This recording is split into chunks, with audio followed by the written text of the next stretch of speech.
Don't get caught up in the conversations about liking the word unschooling or not.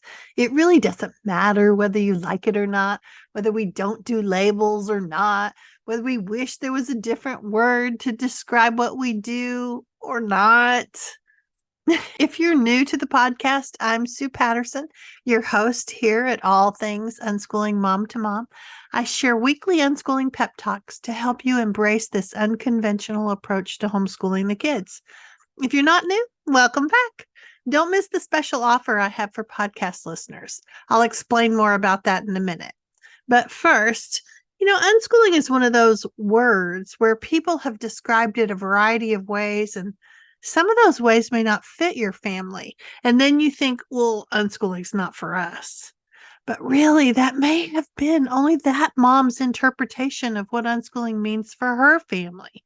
And if you had bumped into another mom with a different interpretation, maybe their kids were more like yours, or their approach to parenting or housekeeping or learning or communicating was more in sync with you, then you'd have thought, oh, okay, this unschooling thing could work for us. And that's why I want you to use the word unschooling as your compass.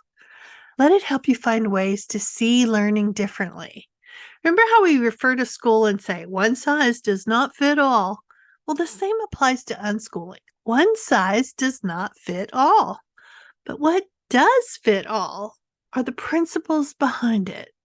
The simple concept that individualizing works.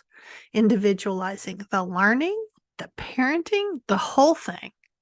One size does not fit all is simply the entry point. Once we walk through the door, all those unschooling principles are what help you see how it does work for your family, your individual family. You have a kid that loves the outdoors but hates journaling about it in nature guides or lap books. That's all good data. Not an uncooperative kid. That's a kid who is sharing how they like to move through the world.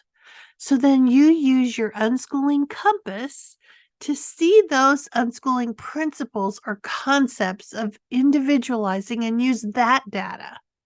That unschooling principles start with the learner instead of see how you can get that wild child back into the box, because that's what that is.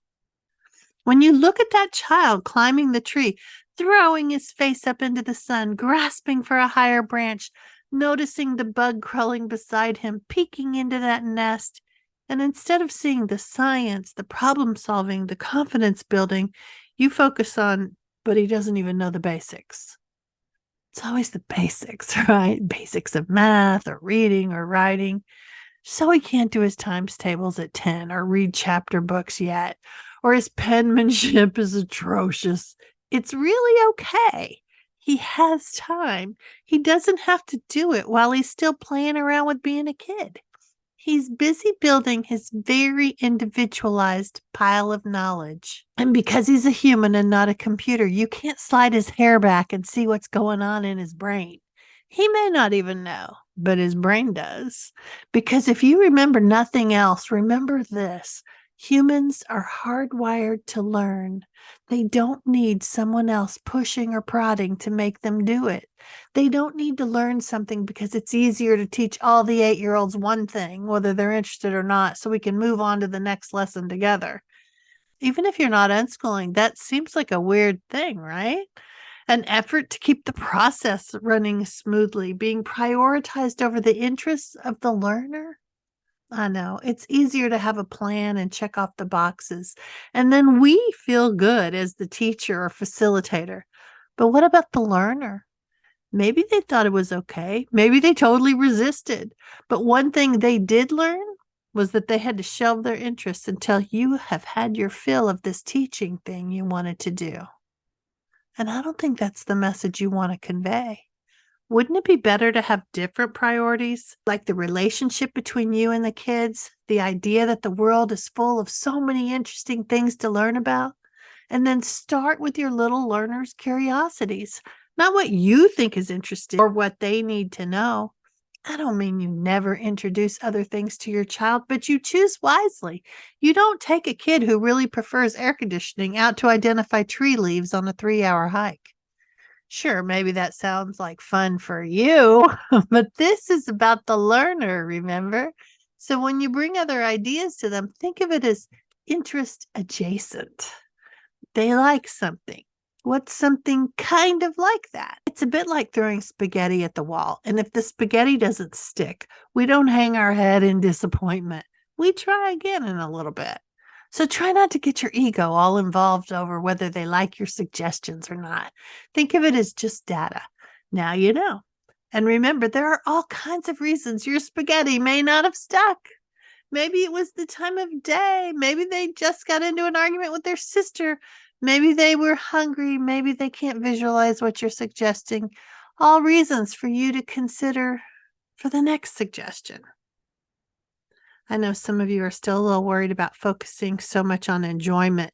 Maybe you did your 2 weeks of deschooling and now you're ready to have them buckle down. How can this unschooling thing work if they just want to play? Well, I'll come back to that. But I want to be sure before I forget.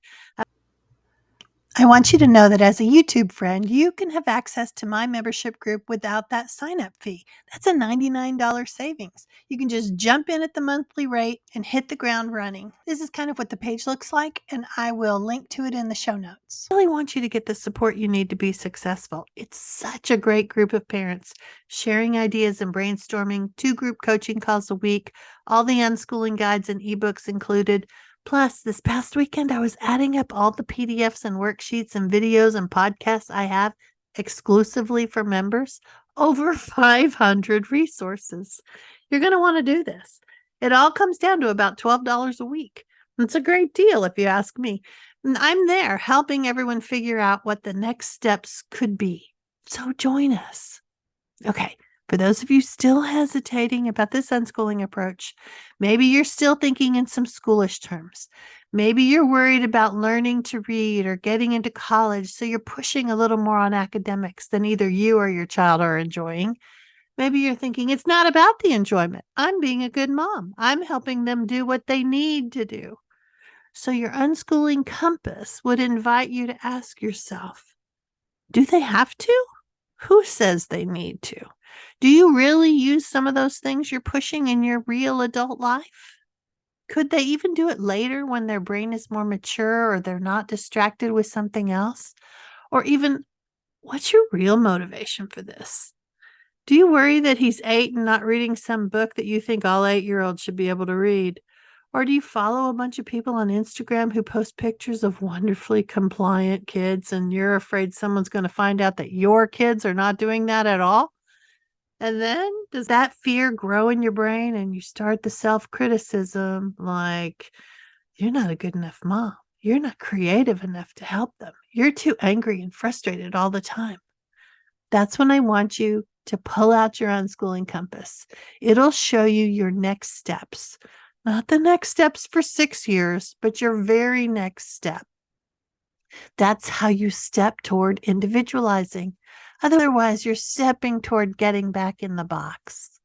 If you're inside, maybe the next step is to go outside, change the scenery, even just change to another room, make a snack platter, refresh the water bottle, put on some upbeat music. Notice what your child would really like to do right now.